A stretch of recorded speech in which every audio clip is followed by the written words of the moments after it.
Hello everyone and welcome back to Apollo Justice Ace Attorney. Last time it was discovered that a doctor from a clinic was murdered.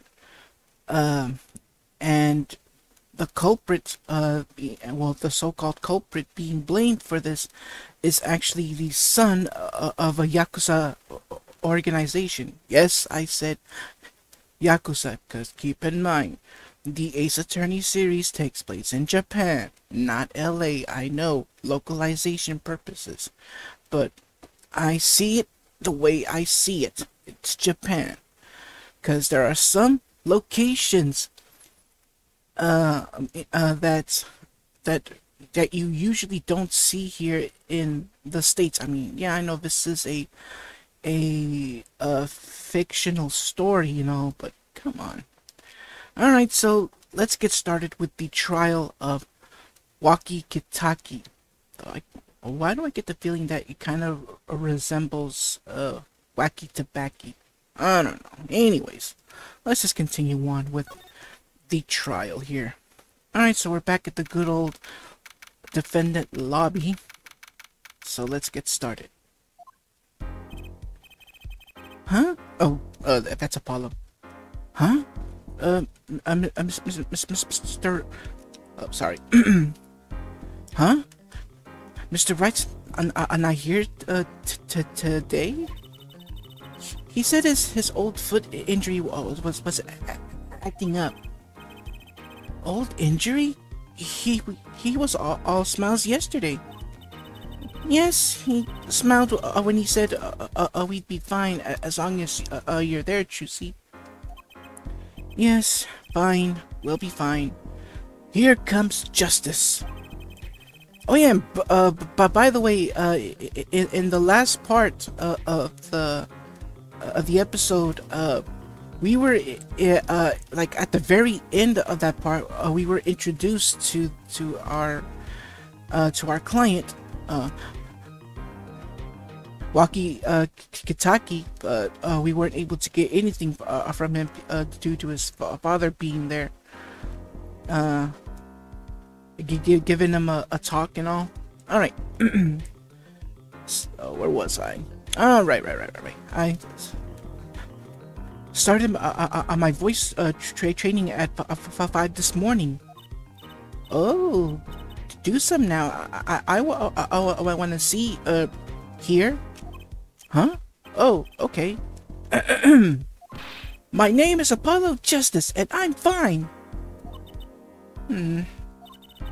That sounds more like a self-mantra than voice training. I'm fine. Oh, that's, I think I know who it is. I'm fine.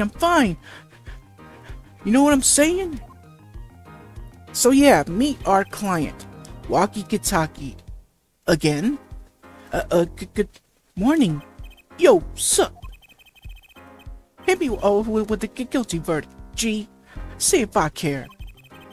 You just hang loose and let things go with the flow. You know what I'm saying? Not really. Wocky, don't be running your mouth like that in here. See, I've got of a difference between you and me, old man. I ain't afraid of no cops. Real G's I keep you real until they spend some hard time in the pen. You have absolutely no idea what you're talking about. Yeah, I like in the last part I mentioned that he looks similar to that of Don Corleone from the Godfather series. And for the record, no, I will not be talking like him. Not for lack of trying, mind you, but I just don't have it in me to even do it. If it does come out, I'll do my best. You have absolutely no idea what you're talking about. Sounds like are they both been voice training too, Apollo? My worst fears realized. The trial starting, and I still haven't had a real talk with my client. Unfortunately, that's gonna have to wait until Or until next part, unfortunately. Oh, and by the way, I hope everybody had a good 4th of July um this yesterday. Uh as y'all recall, I did not post anything on Thursday because it was a holiday for 4th of July. God bless America, by the way. But yeah, I was out of town, enjoying some time at a beach with my family. So I hope everybody had a good 4th of July, popping fireworks and all. It was a great time. All right, so back to the trial at hand. Excuse me. Court is now in session for the trial of Wocky Kitaki. The defense is ready, Your Honor. Ready to rock, Judge. Yeah, I think he's supposed to speak with a French accent. Ah, it's him. That guy from yesterday. He's a prosecutor. It's Mr. Gavin's brother. Long time no see, Prosecutor Gavin. Were you taking a leave of absence? You know that a little band I started in my free time. Thing is, we got real popular. Hard to say nine to your fans when 3 of your singles go platinum, John. I see. To be honest, I was a little concerned. I fear that you might still be distraught over that one trial. What trial is he talking about, per se? More on that way later. Not to worry, Air Judge. I wouldn't miss this stay in court for the world. It's worth even more than a VIP passes to one of my concerts, Jack. Oh my goodness. It seems that whenever I'm speaking, like I get a lot of saliva caught in my throat for some odd reason. Not choking or anything, but just I just gotta keep on clearing my throat every single time. How could I pass up a chance to see the true strength of a little boy who bested my brother? Well, this wasn't a lawyer versus prosecutor thing. He was just caught doing something. He wasn't out of like he was just caught something he wasn't supposed to do, and he's paying for it. There you go. But we'll get to more of Christoph Gavin's backstory way later. It was worth canceling a show or two. Understood. You may give your opening statements to the court. Before that, I was thinking, is the air in this courtroom not a bit serious? It is a court of law. That's no way to get the crowd jumping, Judge. Oh my goodness. They're not supposed to jump. This is a courtroom. Acton, baby. Today we play it my way. And get used to hearing his theme song most of the time. What's that noise? Sometimes you have to get on up in order to get down to prosecuting. This is crazy. The victim, Maracus, director of the Maracus Clinic. This scene, the People Park, he was found pulling a noodle stand. What in the world was this doctor pulling a noodle stand? Yeah, I wonder about that too. Yes, I believe you will only find that out by asking the defendant. Right here, right now. Because it's an undeniable truth that he shot the victim.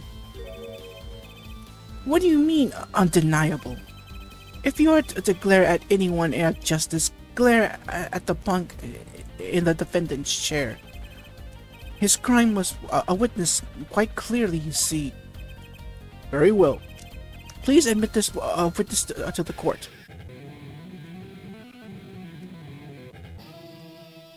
And get used to seeing him doing that. Oh, don't worry. He'll get his he'll get his fair share of. No, this can't be. It's impossible. 9, not yet. First, there's a little matter to be cleaned up. Could you talk without the accompaniment? I swear I could see the guitar for a second. What is it, Prosecutor Gavin? The motive, Judge. Why did the little punk do it? Why did he kill the director of the Maracus Clinic? Not so fast. The defendant doesn't have to explain that. Oh, but what if the defendant specifically requests to do so, as he did this morning? I want to give a shout out to all my homies. Homies is spelled with the I, not a Y. I believe he said, what? What is right? And they always say that on stage you should hit the crowd with speed and ferocity. Sounds like he got you good, huh, Polly? Well, this is highly unusual, but the court will now hear from the defendant concerning his motive in the crime. So, you, son, are the defendant. Wocky, are you? I ain't your son, old man. You stepped to a Kitaki. You best be prepared to step strong. You step to a public official. You best be prepared to step into jail. You gotta hand it to him. Wocky sure has guts. It's not his guts I'm worried about. Well then, the court will now hear the testimony on the defendant's motive from the defendant himself. All right, here we go. First testimony: Wocky Kitaki's quote truth end quote. Yeah, I'm quoting a new character's quotes, which he will reveal himself later on. Alright, here we go. I tell you one thing, the doctor was a quacker. Someone had to show him what's what. I was in his clinic about half a year ago. He messed up my ops, something bad. And then he just lets me go without a word. See you later, bye. So I gotta go in, get another doc to patch me up again. That was the day I done figured it out. No OG's gonna let that pass. That's why I went to his pad that night. Know what I'm saying? I was in his clinic about half a year ago. I'm gonna need to press on that for more info. You're saying you were one of the victim's patients? A lot of stuff goes down when you're trying to you're sorry. A lot of stuff goes down when you keeping it real on the street. True that. I'll tell you one thing. That dog was whack. Very well. The defense may begin the cross-examination. I can't believe this is the first time I'm hearing about all of this. Alright, here we go. So as I said on the part where he went to the doctor about half a year ago. So let's head there right now. Let's see. Here we go. He was at the clinic about half a year ago. So let's press. So you were a patient at the Miraculous clinic half a year ago. For what reason? I have what you might call a mark of honor. Can you explain what was wrong? We had a little run-in with a Rivalis family. That's when I pulled a jack move and ran into an ambush. A jeep busted a cap right in me. According to my sources, you couldn't stand the stress of waiting and ran in 15 minutes before the appointed time by yourself. Hey, I was more of a match for those guys. So you were carried to the M clinic. I'm just gonna call it that pronunciation has been getting too difficult for me, in my opinion. So you were carried to the M clinic from there. Apparently, he was shot in the heart. Shot in the heart, and he's still alive. I catch bullets. Well, I can catch bullets between my teeth, but I never learned how to catch them with my heart. The bullet stopped just short of my thumb. Know what I'm saying? I would have been golden if it weren't for that whack dog. I can't even take out a stupid bullet. So, as you say, the surgery was a failure. That ain't all of it, Holmes. And then he just lets me go without a word. Let's press on that. What do you mean he just let you go without a word? What do you think it means? It's whack, that's what. I'm not sure what that means, but it sounds bad. It sounds as though a doctor was wished to hide his mistake. This is why he let the defendant go. He's a liar, straight up. He's a better G than me. Alright, so I'll press on this one too. So this bullet is still... You know it. I can still feel it. Right there in my chest, pressing up against my heart. Your words are like a bullet shot straight into my heart. Or something to that effect. Incidentally, that's from one of our hit singles. So yeah, I forgot to mention this. Clavier Gavin is not only an experienced prosecutor, but he's also part of a rock and roll band. Yeah. Oops, excuse me. Well, that sounds like a straightforward case of malpractice. Word, J-Man. Word, no accident. That's for shizzle. It seems that there were issues with this doctor. Man, putting him down was like doing the world a favor. Wocky, please consult your lawyer before saying things like that. Chin up, Apollo. Back straight. But why did this mistake only come to light that day? It was found during the family health checkup. The family checkup? That was the wackest thing of all. All of us G's lining up, taking eye exams and all that. I better to die young than I fade away, bizoy. I'm sorry, but his slang is... never mind. A relief to hear. Eh?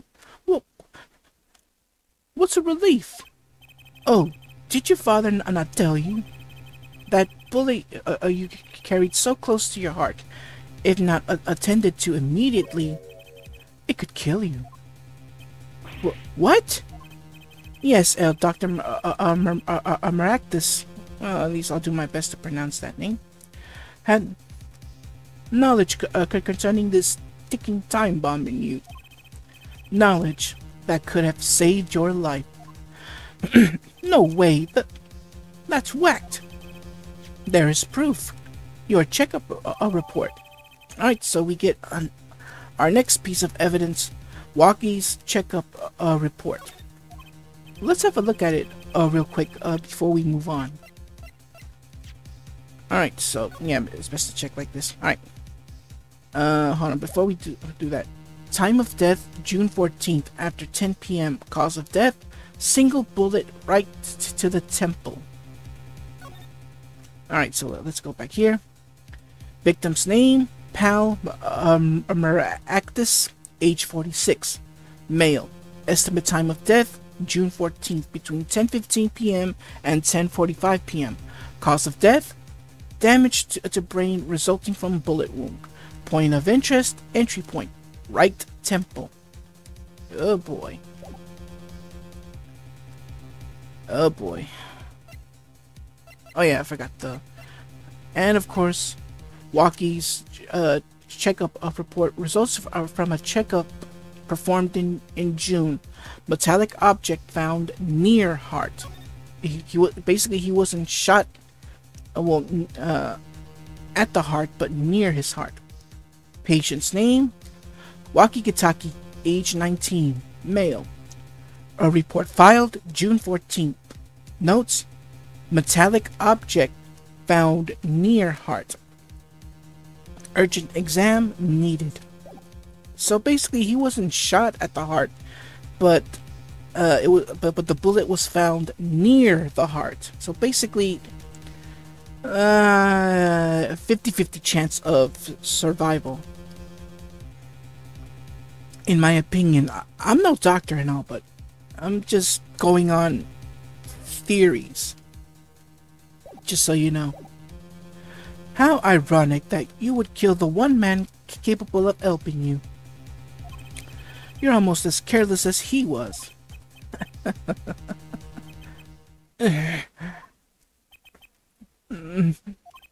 Well now that the place is hopping, let's get this gig started. Started? We've had enough of warm-up act, ja? It's time to hear from the witness. Wocky sure is quiet all of a sudden. I'm a little uneasy myself.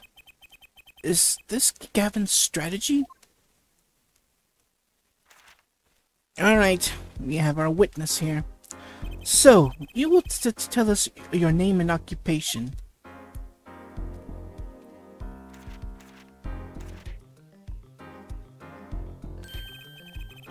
My name is Weasley Stickler. By occupation, I take you, oh, yeah. Think of him like, Wellington guy from the first case of this second game, or Wendy Oldbag with his constant talking, by which he means to say that he is a student, a junior at Ivy University, if I'm not mistaken.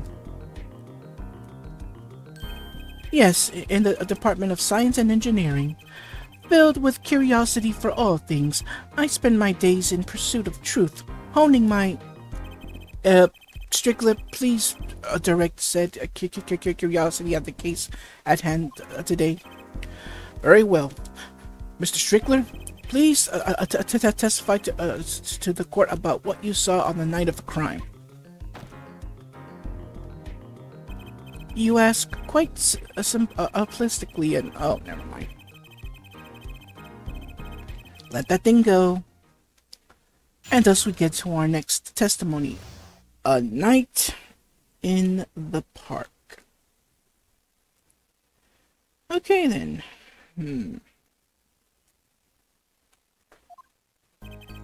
That night I passed through the park on my way home from shopping when I saw them. One man pulling a stand, another man facing him. I saw them quite clearly. The man facing the victim was the defendant. In his hand he held, yes, a pistol. It was pointed at the man pulling the stand.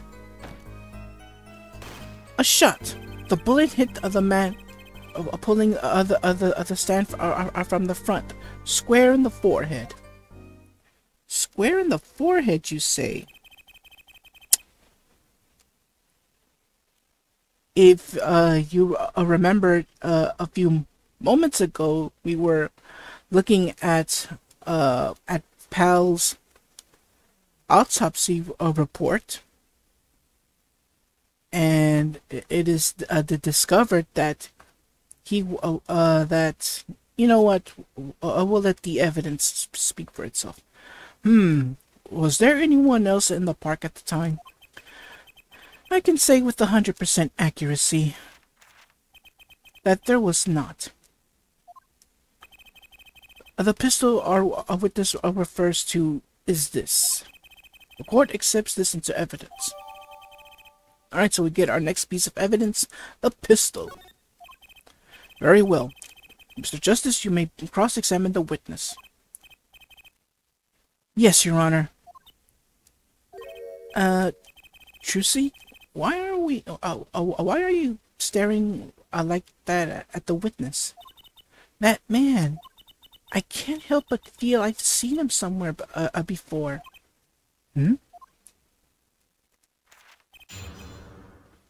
Alright, here we go. A shot, he says, that hit him straight in the forehead. Something we have to present there. Let's see. If you are really educated, then... Square in the forehead, you say? Yeah, well, I got a little surprise for you. The autopsy report of Pal. Whew, if that's all of it, I think I have a chance. Is that you? Relaxing? I see El Justice. Huh? Oh, objection! Once just quieted up, Mr. Justice. Apollo, pace yourself. This trial, it's not over yet.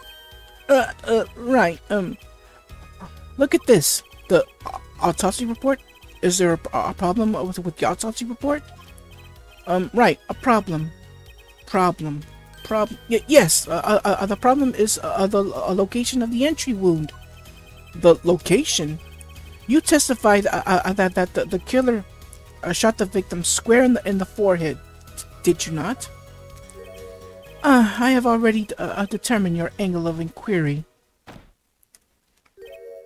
Allow me to explain. It is quite simple. Oh no, it's more of us talking. Yeah, I could get used to that. So I'm just gonna not say anything. Krypton? Did I just say here? Oh yeah. Krypton, what do you know? Superman. Reference. Mr. Justice. Yes? Was your objection to these Krypton particle things? This is the big time, and you are obsessed with something so small? You disappoint me. No. I'm obsessed with something big. I mean, there's a bigger... Less a picky problem here. Do tell. Just look at the autopsy report. The location of the entry wound was the right temple. Temple? Mr. Strickler, you said quite clearly that the victim was shot square in the forehead. That's a contradiction, isn't it?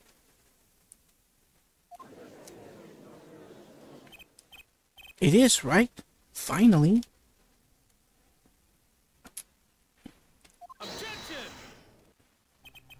El Justice, or El Justice. Yes? Your tactics are outdated. Trying to shake the witness by objecting to trifles. Surely you haven't forgotten the fatal wound your master suffered 7 years ago. Phoenix Wright, was it? Look, I know the wound was in the wrong place according to this testimony. Hey, forehead. Forehead? Yeah, now he's gonna be calling him that for the rest of the game. Let us just imagine you are walking through the park. You see two men are facing each other, one with the pistol trained on the other. What would you do, Forehead? Well, I guess I would try to stop them. I'd probably shout, "Stop!" And you, Fraulein? Me? Well, I'd probably scream, "Eek!" And you, Stickler, and you, Stickler, what do you, what did you shout, I wonder? If the victim turned his head at the last moment. Ah, yes. Thank you for jogging my memory. It's sounds like an addendum to the testimony is required. A Night in the Park 2. Alright. As soon as the killer raised his pistol, I took action. "Cease this at once, you two!" I cried with composure. The victim turned in the direction of my voice, and a shot rang out, whereupon our cowardly killer, the defendant, appeared to have become frightened. Tossing the pistol aside, he fled from the scene. Tossing the pistol, you say? I see. So you attempted to stop the crime. Indeed, with composure.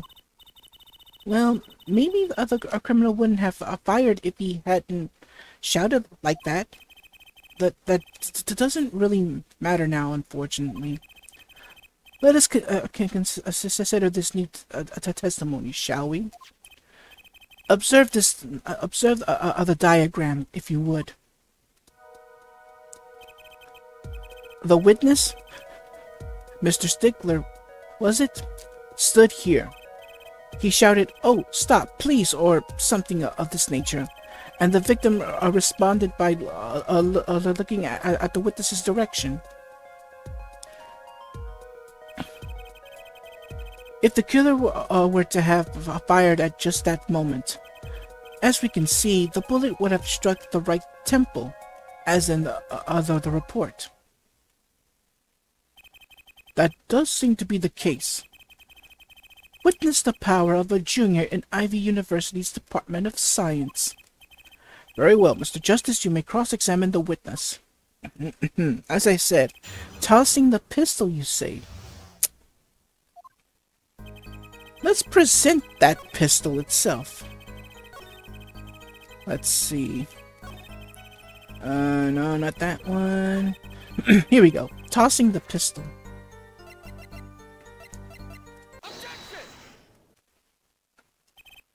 Wait a second. Another misleading request. Yet you're so beholden to your own mode of discourse, you can't see how it affects you. Come again? Wait a second, you say a second? Are we intent to just wait 1 second? Sorry, are we intended to wait just that? A second? No, a single second? 1/16th of a minute? That's hardly enough time to draw a breath, let alone make a statement in court. Now, had you asked me for a longer period of time... Mr. Justice! Yes, Your Honor? Am I to understand you are objecting to the length of a second? Yes, I mean, no. Here, just look at the pistol. It doesn't have a single fingerprint on it. A common ploy made all the more common, I fear, by the prevalence of television. Criminals these days are loath to leave fingerprints. Wait, but you said the killer tossed the gun and ran. That's right. He didn't have time to wipe the gun for prints. The little girl sticking it to the university student. There's a song in there. I'm not little. Then let's think like adults, shall we, Fraulein? Eh? What if the killer, the defendant, was wearing gloves? I gotta admit, I didn't think of that, Apollo. I don't think he was wearing any gloves. Well, Mr. Justice, could the killer have been wearing gloves?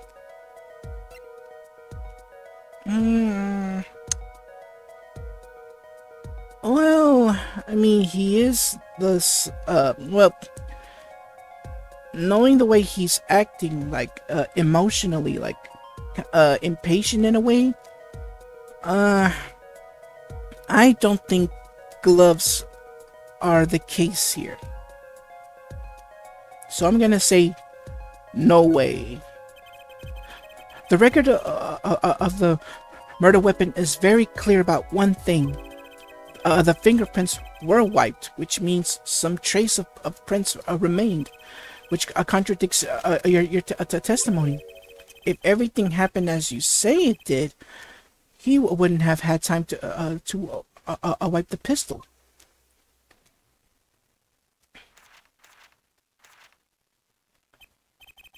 That may be, but it does not change what I saw. The killer, the defendant, he threw down the murderous weapon from his hand and fled. And this pistol was found at the scene of the crime, strongly suggesting that this was the weapon he disposed of. That sounds solid to me. Well, there, forehead, any of your precious objections? What gives, Apollo? Let's see that voice training go to work. You know, I've only recently realized something. No matter how much you train your voice, it doesn't matter if you have nothing to say. What do you mean, nothing to say? Isn't it obvious from what the witness just said? Huh? Isn't what obvious? When he stated what he saw just now, he said he saw Wocky drop a murderous weapon. But that's not the same as being 100% sure of what Wocky threw away. You're right. He's just confused because a pistol was found at the scene. Poor Mr. Stickler. It must be hard to be so perfect and yet so wrong. Well, it can be said that I'm quite offended. While it is indeed true that, this gives me plenty of time to drink my coffee. What we can say for certain is that the witness saw the killer throw something. Does the defense have anything to say about this? Well, if what he threw wasn't a pistol, then It had to be something else. At least one person on the defense team seems to be thinking. I'll wipe that smile off your pretty face, Gavin. Perhaps you can inform the court as to the true nature of this something else. What did the killer throw away before fleeing of the scene? Well, if you saw the crime scene, you'd know that this was found in the park. The knife. Is that a sword? I saw one of those on the late night movie last night. Great, a sleep-deprived judge. This knife was found at the scene of the crime, with the defendant's fingerprints on it. His prints? This single piece of evidence proves two important things. One, that what the defendant threw down wasn't a pistol.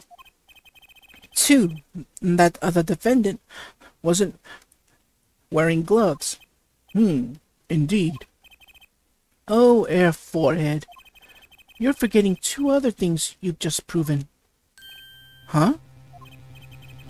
One, that the man the witness saw was the defendant, Mr. Wocky Kitaki.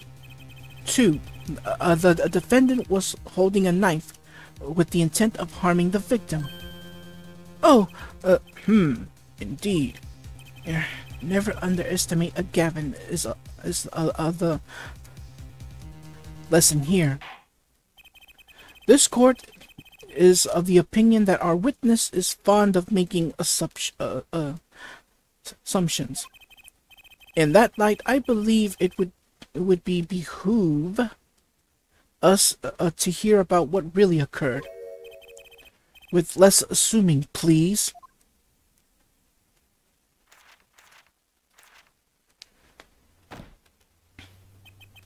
It is always the same with you people. Where have I heard that line before? Could this be, could he be related to that Wellington guy? In a way? I don't know. Well, I mean, this takes place, 7 years after the trilogy, so this must be either a relative of his or something, because they do kind of sound similar. Mark the left house on foot, and 5 minutes later his brother left after him. How long would it take for Mark's brother to catch up to him? Assuming that Mark never had to stop for a traffic light. Assuming, yes, that's what I said. Assuming. As if there were a probable situation at all. Yet here you are assuming that my assumption is no better. What this court assumes is that the witness will testify as to what happened after the shot was fired. Alright, next testimony. From shot to call. I could not prevent the killer from leaving the scene, nor could I simply leave the scene in no good conscience. Ergo, I used my cell phone to call the police. Until the police arrived at the scene 10 minutes later, I saw no one else. Really now? I'm gonna have to press on all of those statements here. Oh, I skipped something. He was, as you say, a killer. Of course, I could have run him down, yet what would he have done when cornered? Sadly, it takes more than an aptitude of solving quadratic equations to know that. Did the testimony earlier not prove the defendant's presence at the scene? And do we not also know that there was no one else there? It seems clear that we have our killer. Does it not? Does it not, Mr. Justice? I better find a way to take this testimony down. quickly. Alright, here we go. So as I said, I have to press.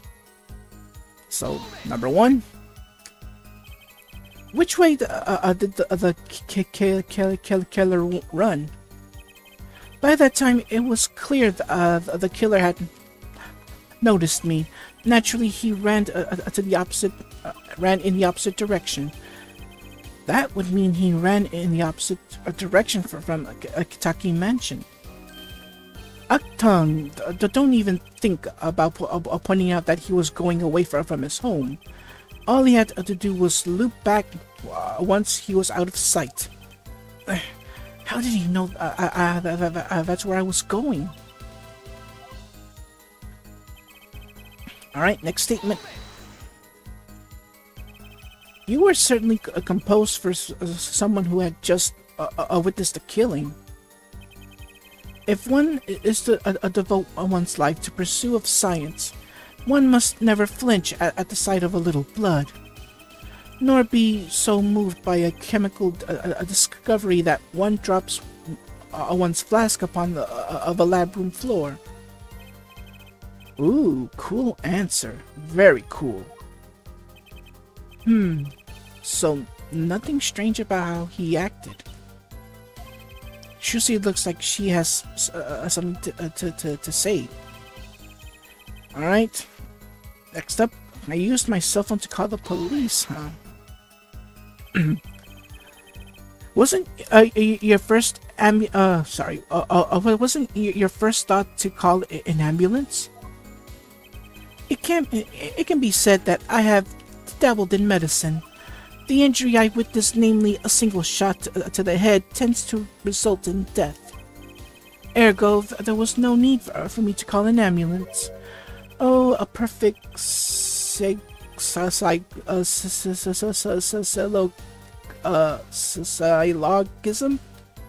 Like I said, I don't know these strange words. A proof in their 3 parts. Exquisite. Simply exquisite. He actually looks like he's going to cry. Just say it already, Chusi. Alright, next one. Press. Can you tell us in detail about these 10 minutes? I stood in a state of heightened awareness. Anything could happen at any moment. Anyone could appear from any direction. Is that all? No one came. Nothing happened at all. I saw it all. Which is to say, I saw nothing. It was late at night. It's not odd to think there would be few people around in the park. So he just stood there watching.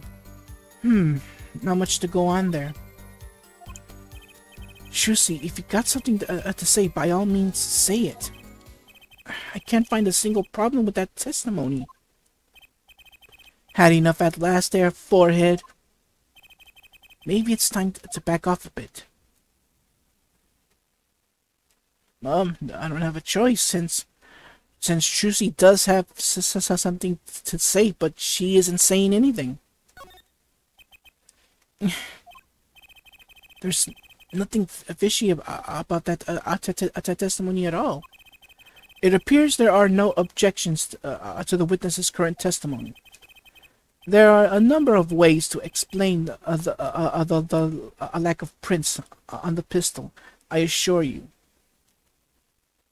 Okay, now I'm starting to remember something. I think he was supposed to have like a German accent. Because I just remember he was saying 9. But I think he was supposed to have this sort of German accent. Perhaps the killer was wearing gloves, wiped with the previous user's prints off. Then, after the deed was done, this fell out of his pocket as he was throwing the gun away. Knives? Well, they don't really land straight down, like they land straight on the ground. It would have to be thrown. unless it was accidentally dropped. Well, if it was thrown, the knife would have stood straight, like in the pattern. Never mind. A mistake befitting of a small-time punk, in my opinion. No, no. It seems we've come to the end of the line here. No, that can't be all. How unfortunate. It seems that you weren't cut out to stand on the same stage as me. Were you, Forehead? I believe this brings the cross-examination to a close. This court will now declare a verdict for the defendant, Wocky Kitaki. Nope, wait a minute. Eek!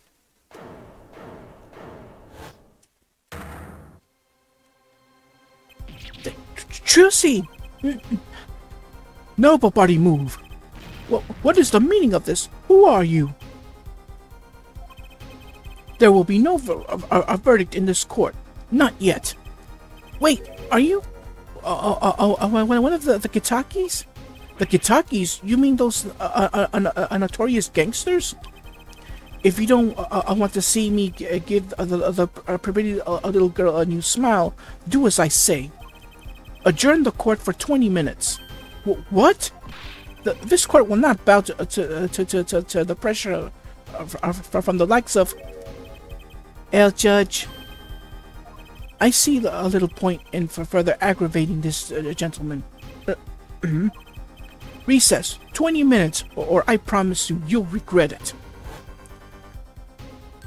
Well, wait, how do you disappear so fast? Come to a defendant lobby, Apollo? I suppose I have no choice but to adjourn for a 20-minute recess. Bailiff, catch that mysterious man. Oh boy. But no, this trial isn't over yet. We still got more to deal with. So I'll be right back. I'm gonna take a small break, so... Cut! Okay, I'm back. Alright, so... We're back at the defendant's lobby. Here we go. Juicy! Juicy? You move quickly. You move quick, Apollo. Good show. Good show. Juicy, you okay? I thought. Don't cry, Apollo. Those good-for-nothing gangsters. There are some things you just don't do. I'm pressing charges. Wait, just calm down, Apollo. Or else...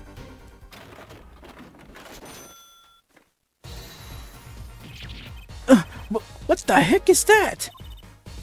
Surprised? This is one of my best tricks. The amazing Mr. Hat. No relations to that other Mr. Hat? You look marvelous, darling. Huh? He's a big hit on stage at the Wonder Bar. Yes, I am a big hit. Yeah, I know she's trying to be like a ventriloquist, but I'll if it's Mr. Hat doing that, I'll just do it like the old traditional man voice whenever because if I'm ever trying to do a young voice trying to imitate a puppet, it's just too much. Well, what do you think? Do you like it? You mean you, Trucy? There are some things you just don't do. I'm pressing charges. Apollo, now's not enough of a time to be threatening me. It's you who's been threatened here. Huh? I remember what you said to Rocky's father yesterday? You promised you'd save his son, but that testimony was rock solid. What are you suggesting I do? Look, once the judge declares a verdict, it's all over. If I can use my talent to stop that from happening, I will. Juicy, no more stage deductions, please. I'm not talking about magic, Apollo.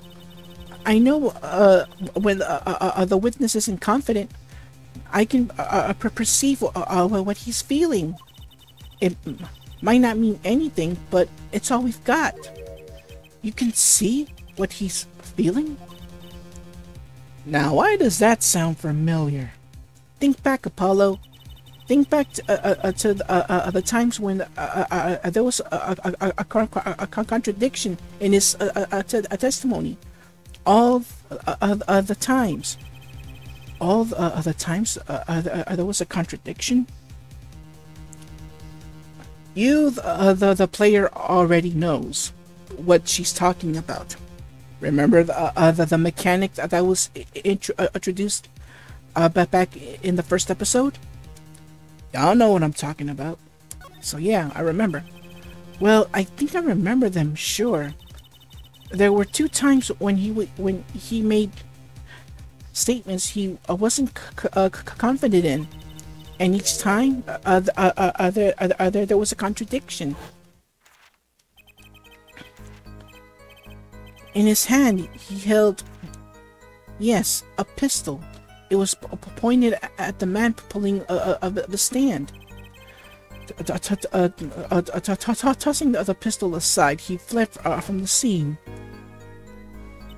He said the man tossed aside a pistol, but it turned out he wasn't sure, and sure enough, there was a contradiction. Well, that's true, but how does that help us? Didn't you notice anything?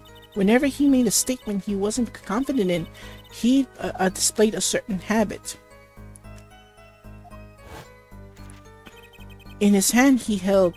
In his hand he held... in his hand he held, yes, a pistol. It was pointed at the man pulling the stand. Did you see it? The very moment he said the word pistol, his fingers got all tense, and he fiddled the corner with the corner of a page in his book. How am I supposed to see that? Well, I could see it. How else? I'm sorry. How else do you think that Daddy went 7 years without losing a game of poker? What? What?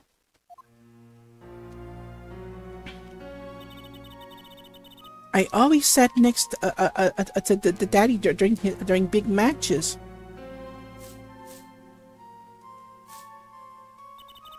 I could see what his opponents were feeling.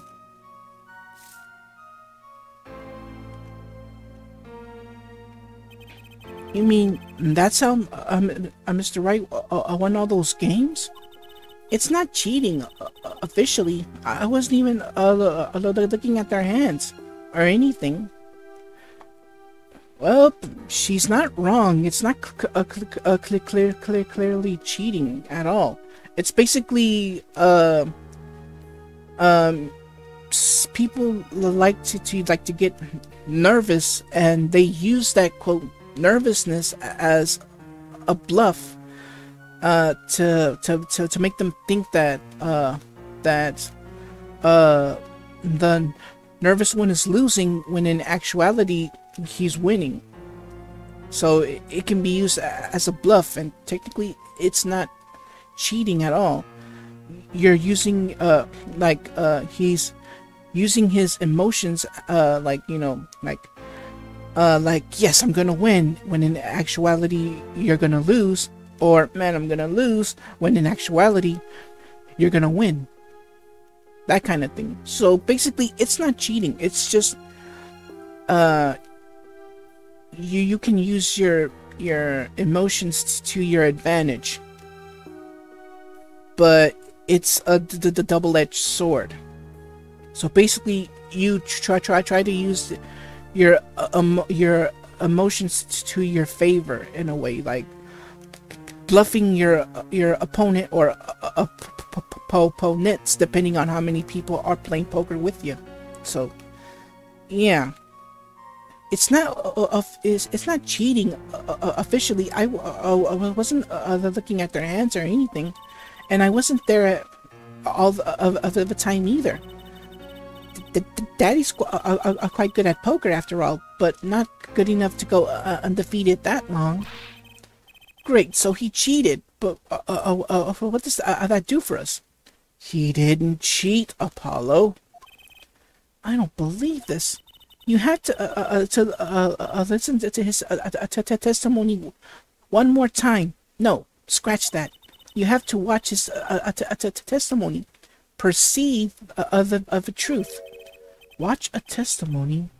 Perceive of the truth. The only thing I'm perceiving is that I'm going to lose. Not true. Daddy said so. He said you have the power, Apollo. Mr. Wright said that? Watch the testimony. Perceive his true feelings. Is she serious? Time's up. Sorry, I can't. I think of another way out of this. Out of this one, Apollo. What was it she said before the trial started? Huh? Mr. Wright's not here? He said his old foot injury was acting up. Yes, he smiled when he said we'd be fine as long as you're there, Trucy. Is this what he meant by us being fine? Well, methods aside, she did avoid one guilty verdict already today. Time to show this court what I'm made of. Get ready for justice. Let's do it.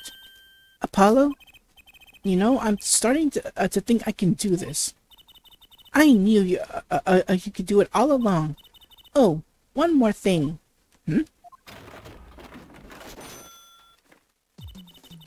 Try to cover for Mr. Hat as best as you can. I just flew in from the coast, and boy, are my arms tired. Right. All right. So let's go back to the court, because we have to hear the student's last testimony all over again. Court is now back in session. Right, we're fine. I'd like to say to the young lady next to you, Mr. Justice. Oh, you mean me? Don't you have anything to report? Anything concerning the mysterious phantom in the silk top hat? Right. Don't worry about him. I settled that. You settled that? Yes, it was an out-of-court settlement, right? Perhaps Frolin would have us believe it was nothing more than a passing dream, a fantastic illusion. Now you see it, now you don't. Am I right? I think he's on to me. I wish he would stop being so cool. Let us dispense with these necessities and get straight to the matter. What are your plans for our gifted witness? Right. The defense would like to request another cross-examination, but because I forgot to ask something. There was no issue with the witness's previous testimony. I will grant your request. However, but this court will not permit stalling for time.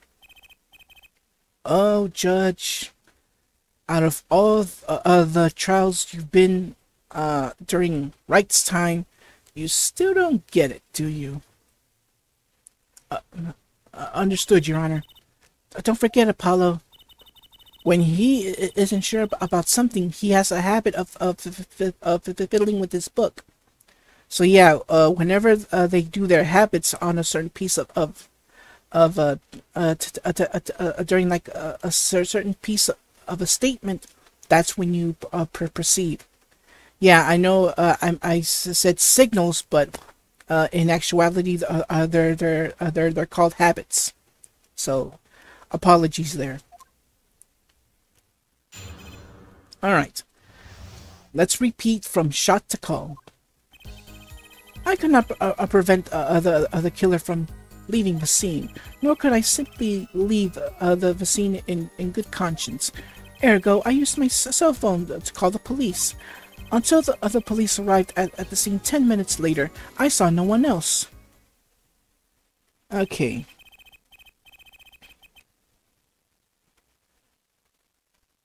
I'm not sure I'm qualified to watch testimonies after all. Focus, Apollo. Find his weak spot. Focus. If only it were that easy. My ears hear what he says. My eyes see his expression.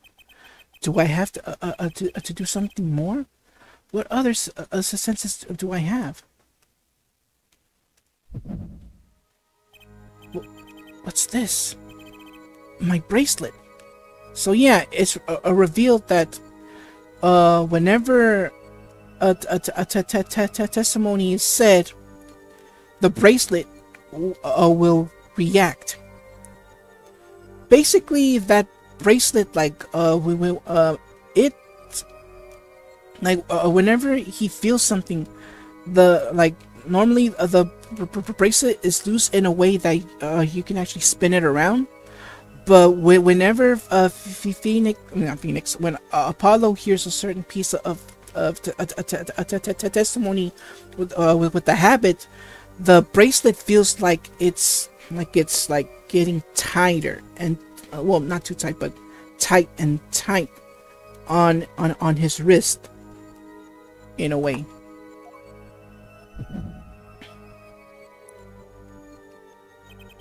What's going on? My bracelet feels different somehow. I think that Daddy was right. You can see it, can't you, Apollo? You're almost there. Find the weak spot in this testimony. I know this sounds crazy, but my bracelet is trying to tell me something. Alright, so now, during the cross-examination, there will be times when it's time to proceed. The bracelet icon will appear. Let's see, no, not that one.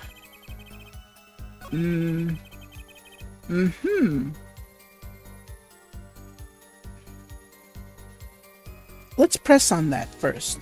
Ergo, I used my cell phone to call the police. I have a feeling about something.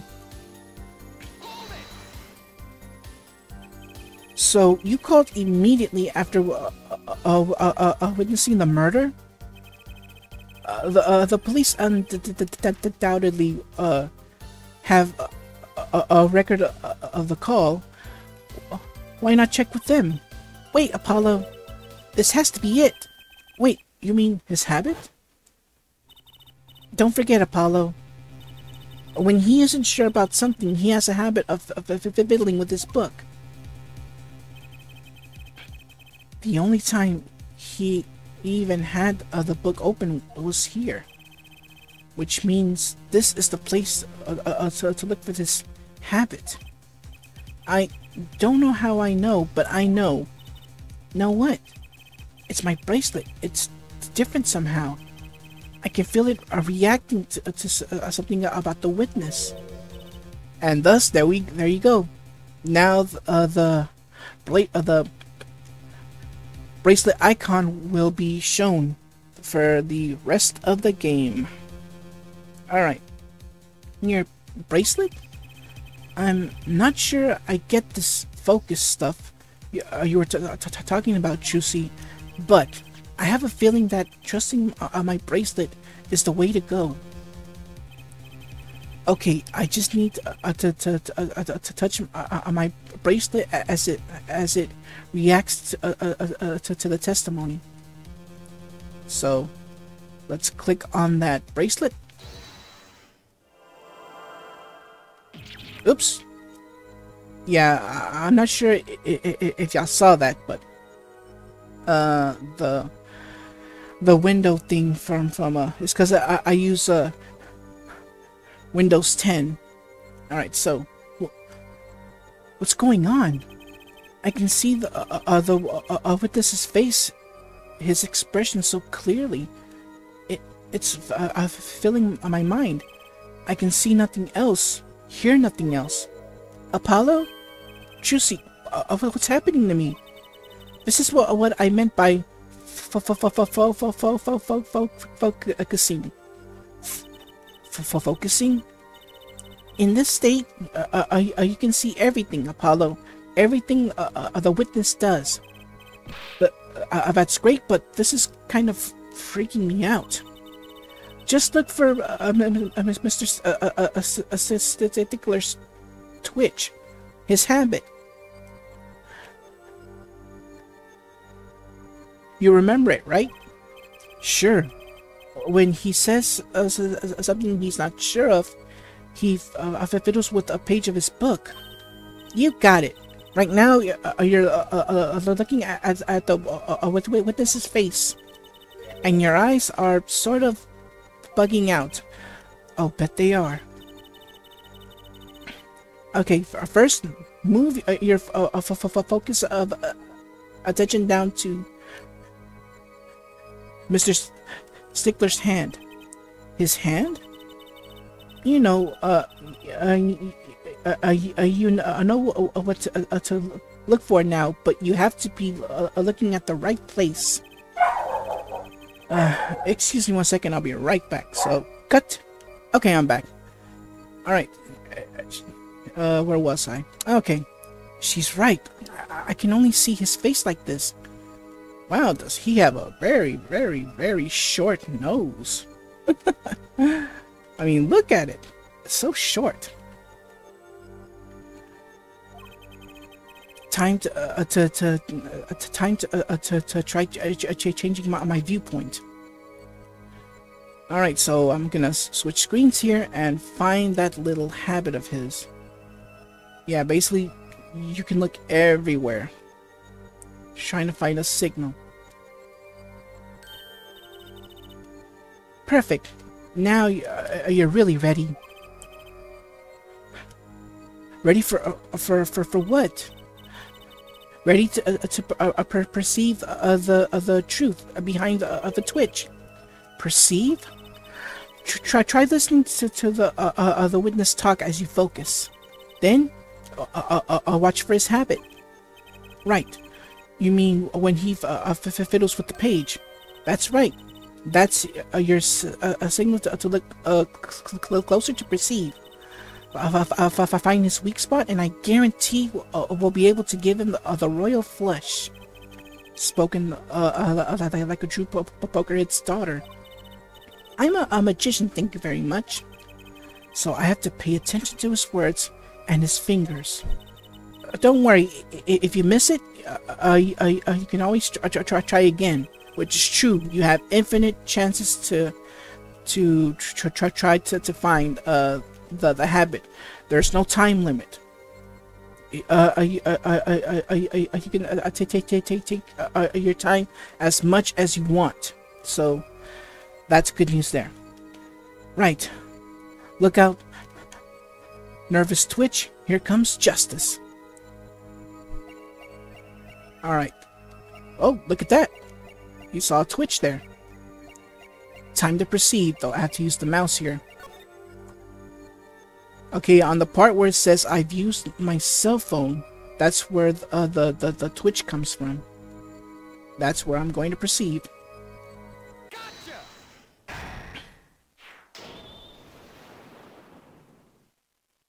Oh, I think I made a mistake there. I saw it just now. I could see it.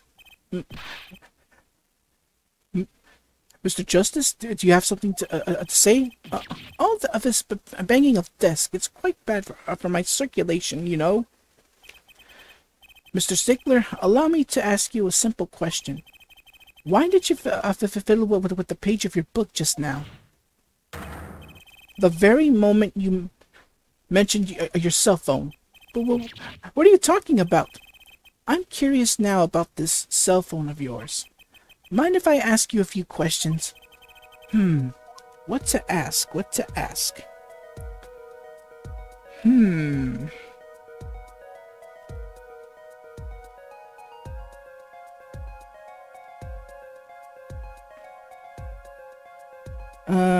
Let's ask to see his phone first. Mr. Stickler, please show me your cell phone. Why? Whatever for? Show me, and you'll find out. Well, I can't. I don't have it, you see. You don't have it? Mr. Stickler, is this your cell phone? Yeah, where did you get that? That's the phone from yesterday. Look, a cell phone. Someone dropped it beneath this tire. If the car moved, it would be crushed for sure. I wonder if it belongs to the doctor here. How strange, Mr. Stickler. Can you explain why your cell phone is sitting here in my hand at this very moment? Wait a minute. What is the meaning of this? This cell phone was found yesterday in the Maractus Clinic garage. The Maractus? Why, that's where the victim lived. Yeah, that's impossible. Mr. Stickler, you lied to the court, didn't you? If your cell phone is here, how could you have called the police? Yeah, I don't know how it's supposed to be pronounced, so I'm not gonna bother. It's true. I didn't have my cell phone that night. That is why it can be said that I called the police from a public payphone. A payphone? So you didn't call on your cell phone after all? Just where was this payphone located, Mr. Stickler? Well, to indicate with a startling high degree of accuracy, it was right around here.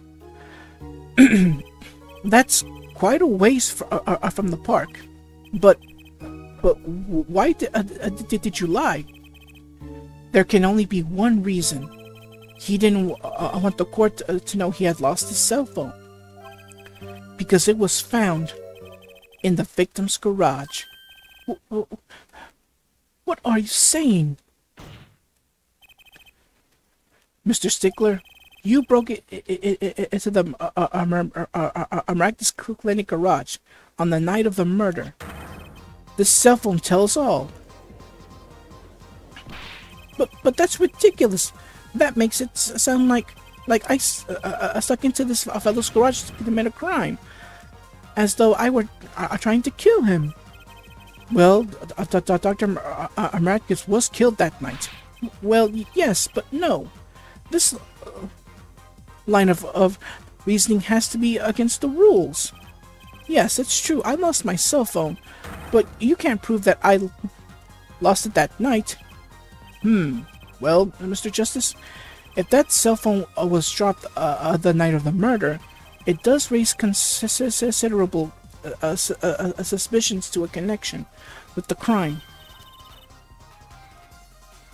Now's your chance, Apollo. Connect with Mr. Stickler to the crime. Oh, he's already connected enough. I just have to prove it. Well, do I have a piece of evidence that I can do the job? Can I prove the cell phone was dropped on the night of the murder? Well, show evidence. Of course I have evidence. Oh, I like your swagger, your forehead. Hit it. The court will see this evidence, Mr. Justice. Hit it, as they say. The evidence that proves the cell phone was dropped on the night of the murder. The mirror. That's a side view mirror. As so it happens, Dr. M's car was in an accident that took place the night of the murder. An accident? An accident. Pay no mind to my dog. It's because there's some people working outside, so I apologize for the loud noise. It happened a little after 9 p.m. just outside People Park, our murder scene. Dr. M's car hit a pedestrian. What are you trying to say? From the absence of a mirror, it's clear that the car was parked after the accident, which means it was parked there after 9 p.m. on the night of the murder. If your cell phone had been dropped before the car was parked in that garage, then it would have been crushed.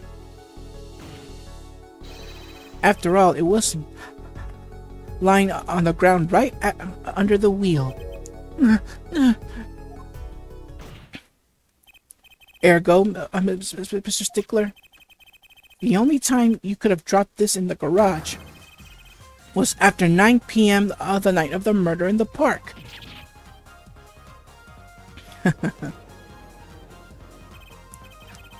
Mr. Stickler, you know what this means. You did break into the victim's garage that night. This is most unexpected, Mr. Justice. Are you naming the witness as a suspect in the murder of Pal Maractus? No, stop. This is too much. This can't be happening. Prosecutor, say something. I suppose it is worth saying this. No connection has been found between Weasley Stickler and Pal Maractus. See, I'm just gonna say M from now on. That is, other than this. I believe our next testimony will be revelatory. Is the other witness prepared? Yes, Your Honor. I know that face. That's the face of guilt. Alright. Next testimony. Stickler's truth.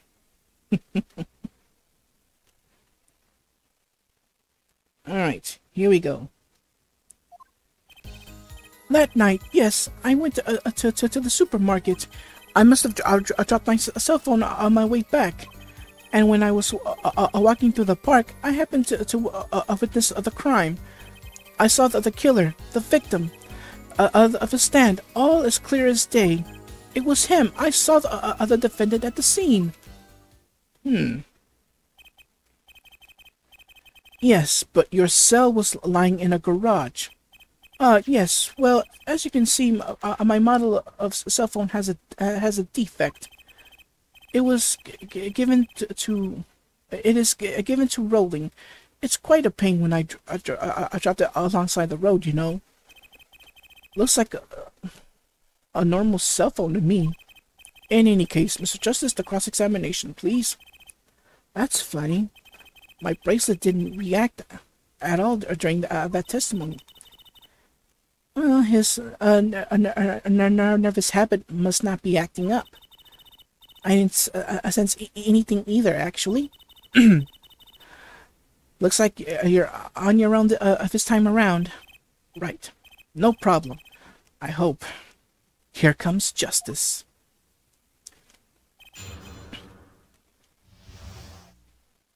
Alright, here we go. I saw the killer, you say. Let me see. Let's press on that. Let's see. I saw the killer, the victim of the stand, all as clear as day. Let's press. This part of the testimony is the key. I know it. Should I press him about the killer, the victim, or the noodle stand? The noodle stand. do you happen to remember the noodle stand? Quite well, yes. For a student of the sciences, keen observation and healthy curiosity are vital.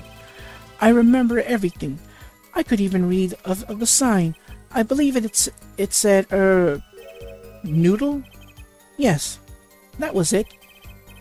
For remembering something quite well, it sure took you a while to tell us.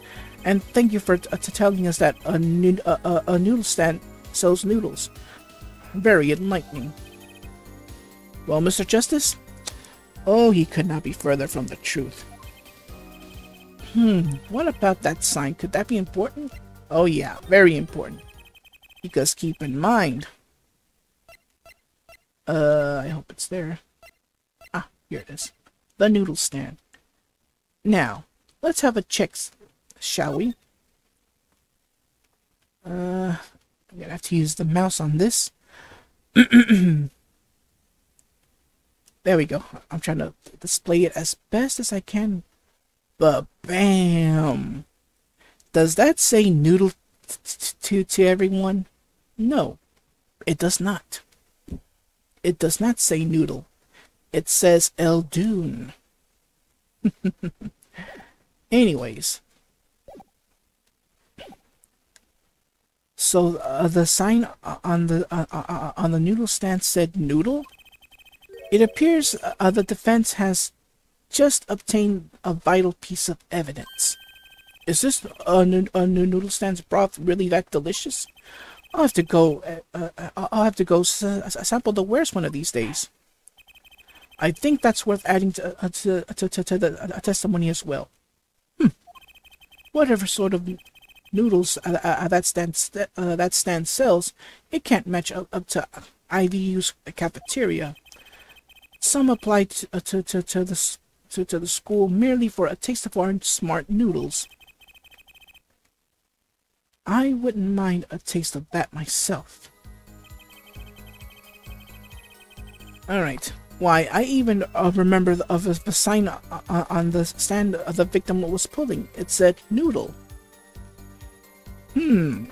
Like I said, let's present that stand there. And you're absolutely sure the sign read noodle. Why, just last week, my professor offered me this praise. At least you have a good eyesight, Stickler. I'll give you that. It read without a doubt noodle. I see. What? In the Japanese version, what was it supposed to say? Ramen? Well, like if you say it backwards, how would that sound like?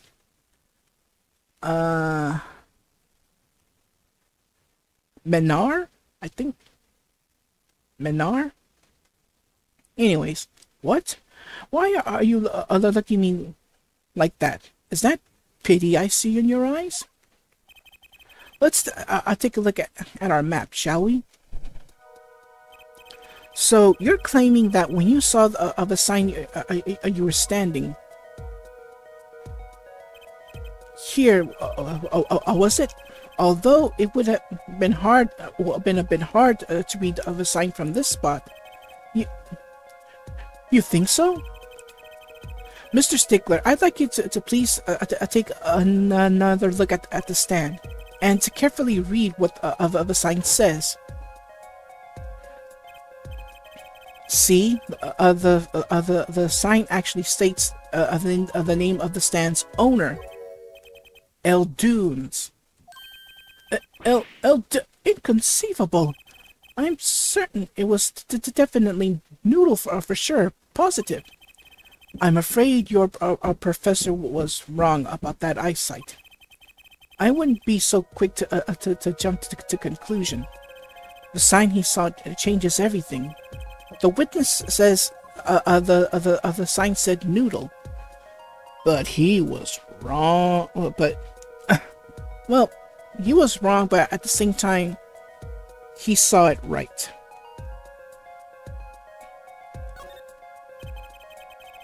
What would you say if I told you that there is one spot from which the sign would read would be read the way Mr. Stickler claims? What? Mr. Justice, show us the spot. The witness actually viewed the stand from this location. Let's see. I'm gonna... Because this is where the witness was. So I'm just gonna press here. The witness was standing here, on the opposite side. How do you know that? When viewed from the south, the sign on the stand reads El Dunes, as we know. However, bing. Observe the other side of the stand. Oh, this side says Noodle. Exactly. The name of the stand is split between the front and back signs.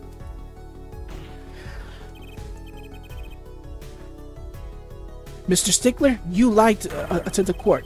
You witnessed the crime from the north side of the park, not the south. Yow! You got me! So what? So what? What does that matter if he saw the killing from the north or the south side? It makes no difference at all. He's right. I travel far enough to the south, and you'll end up going north. Viewed on a global scale, directions are utterly without meaning. Actually, maybe he's right. What does it change?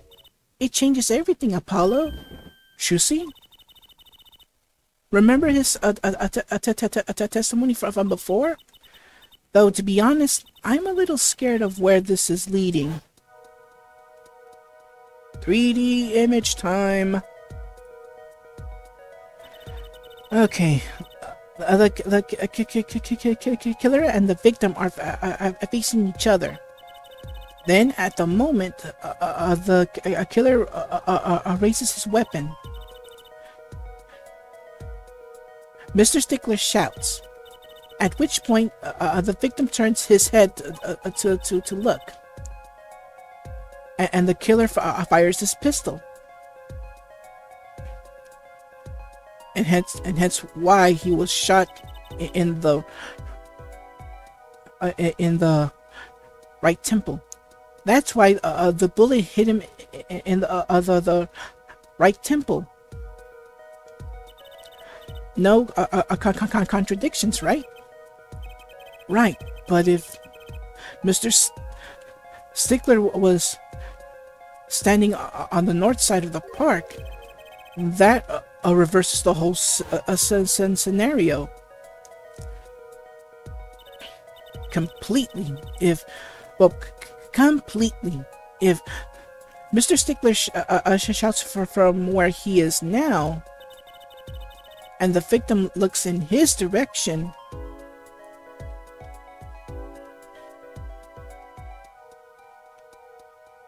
bam!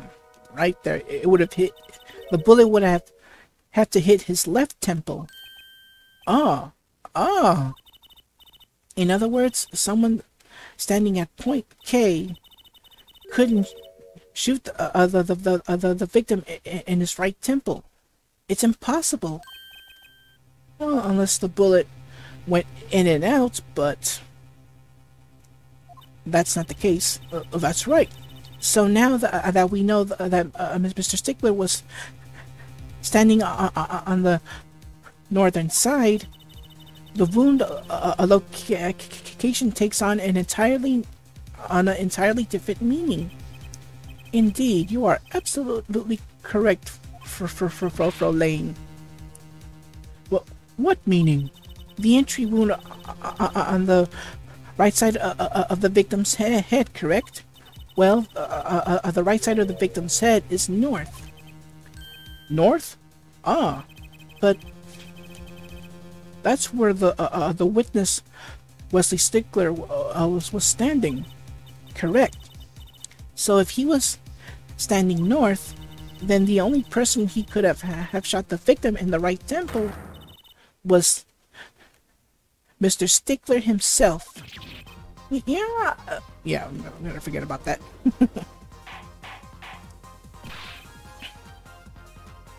Order, order, order!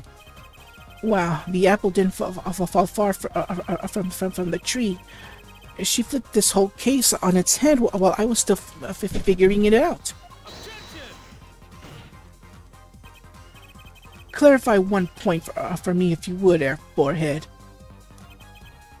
What now? Are you truly accusing this college student of murder? Well, I can't say he exactly looks innocent, but something still doesn't feel right. I just can't picture him as the real killer. No, please, look aside. I'm really a nice guy. All my friends say so. Let's hear what the defense has to say. What are you going to... Oh, sorry, that was Apollo. What are you going to do now, Justice? Should I really accuse Mr. Stickler? Oh yeah, I'm accusing him, all right. Of another crime, that is. I don't think Wesley Stickler is a killer, but he's not innocent either. His unusual silence tells me that much. Mr. Stickler, you seem unusually quiet. Tell us why now. The word confession isn't in my dictionary. Air Forehead, I'm afraid it falls to you to elucidate Air Stickler's silence. Mr. Justice, you did say you were accusing the witness just now. For a crime other than murder? Your reason? The court's all ears. I know he's guilty of something, but what crime other than murder is there? Do I have evidence that shows his involvement in some other crime? Your evidence? The court's all eyes, Mr. Justice. Show us evidence that points to the witness's involvement. It's gonna come as a simple surprise, but it must be shown. Trucy's panties.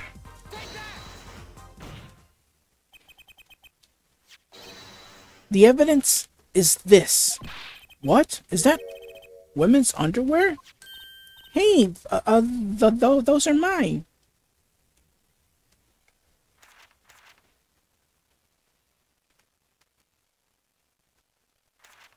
Waiting.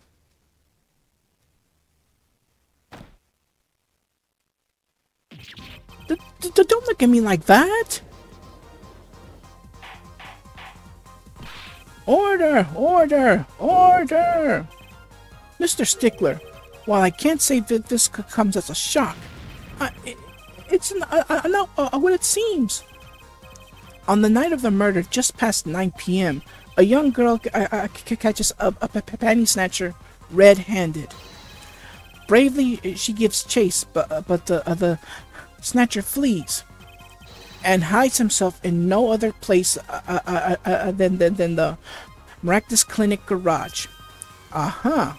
Incidentally, these panties were found in the exhaust pipe of the car there. Presumably, he was trying to hide the evidence of his crime. Ergo, while you may not be a murderer, you are guilty of panty snatching in the first degree. Please, hear me out. It's not what it looks like. Order! Order! Order! Mr. Stickler, you should be ashamed. It's not what it seems.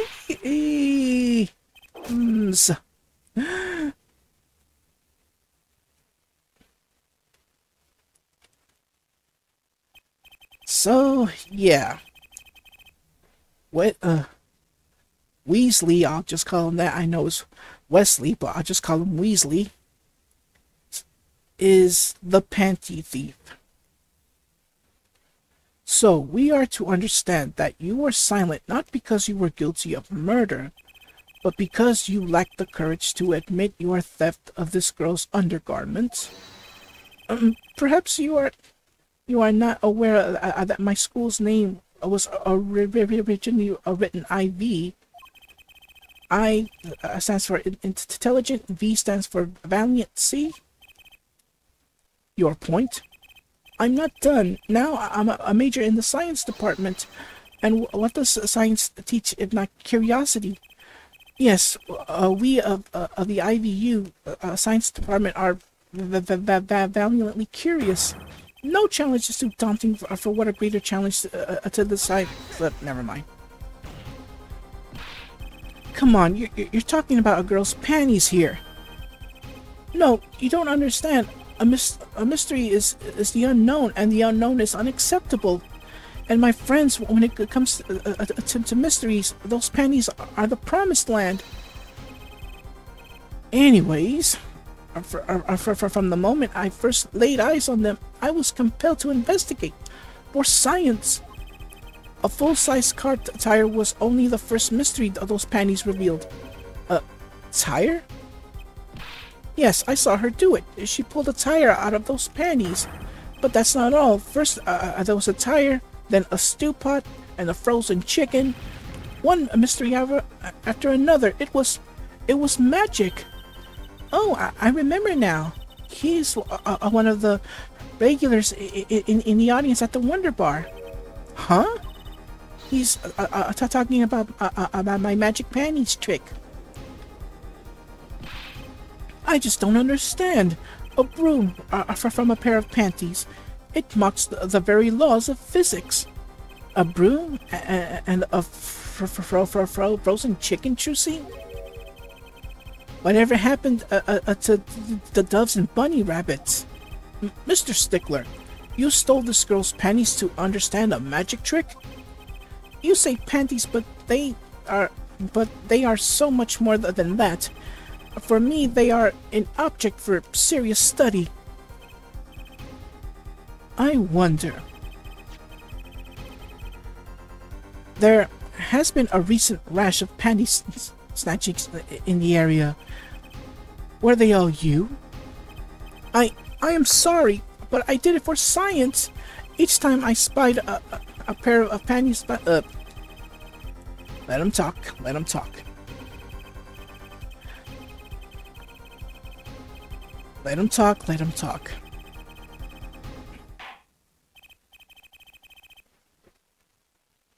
Still, that leaves one thing unexplained.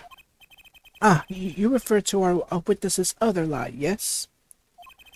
The witness claimed he saw the crime from the south, but was in fact in the north. Indeed. Would anyone care to explain why he lied about that? Be my guest, Air Forehead. Me? Did I not hear you correctly? Did you not say, do not accuse the witness of murder? Why, then, the witness lie about his location at the time of the shooting? Or have you no idea? Apollo, there's something about the way the diagram is arranged right now. When you think about it, right near where Mr. Stickler was standing, isn't there a... Well, Mr. Justice, what say you? Do you have any evidence to show why the witness lied about his location?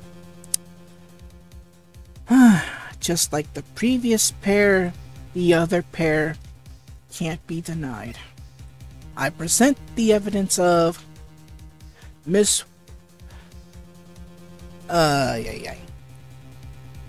Miss Kitaki's bloomers. The evidence shows why he lied is this. What? More panties? How many panties are you carrying in your pocket, Airforehead? These are the last, honest. These were found in a trash can at the park. Looking at the diagram, we can see that the trash can was right next to where the witness stood. Mr. Stickler, you didn't! Alas, I am a failure as a scientist. I can't unravel the mysteries of the universe. I can't even unravel a pair of panties. So these panties are your handiwork as well. That night I had been chased, hounded into the Actus Clinic garage. Weeping in frustration, I was forced to abandon my prize. Don't you see how I felt? Believe me, I'd rather not. I hid in the garage for a short while. Then, abandoning the panties, I made for home. To avoid the officer where the girl works, I went towards the south entrance. When I saw them hanging there on a clothesline by a giant mansion. A giant pair of panties. Apparently he didn't know those bloomers belonged to the mob. I had them, safe in my pocket, ready to take home, when I stumbled upon a murder. The murder of Dr. Actus. I reported what I had seen, but as I waited for the police to arrive, I got scared. What if they searched me? That's when you disposed of the bloomers? Yes, it was a severe blow to the progress of science, but one that had to be borne. A fascinating if disturbing tale. Oh, yes it is. Very disturbing indeed.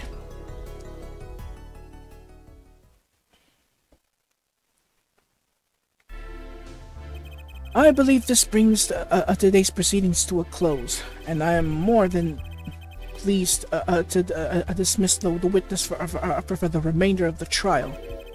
One last thing, if I might. Yes, Prosecutor Gavin?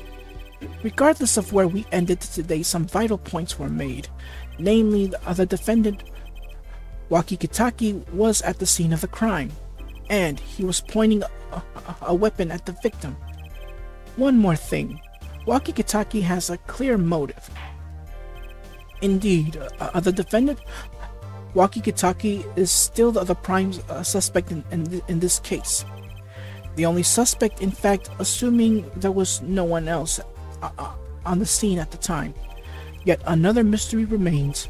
The location of the wound in the victim's right temple has yet to be explained. The court requests further investigation from both the defense and prosecution. Ja, baby. No problem. Very well. This brings the trial for the day to a close. Court is adjourned. No banging of the gavel? Oh well. Alright, so that's the end of our first trial here. Tune in next time where we will continue with the investigation. Oh boy, that was very disturbing. So, until then everyone, take care and God bless. Thank you so much for watching. If you enjoyed the video, leave a like, comment, and share with all your family and friends. If you're enjoying my content, consider subscribing to the channel. And don't forget to click that bell to receive notifications for new videos. Take care, and God bless.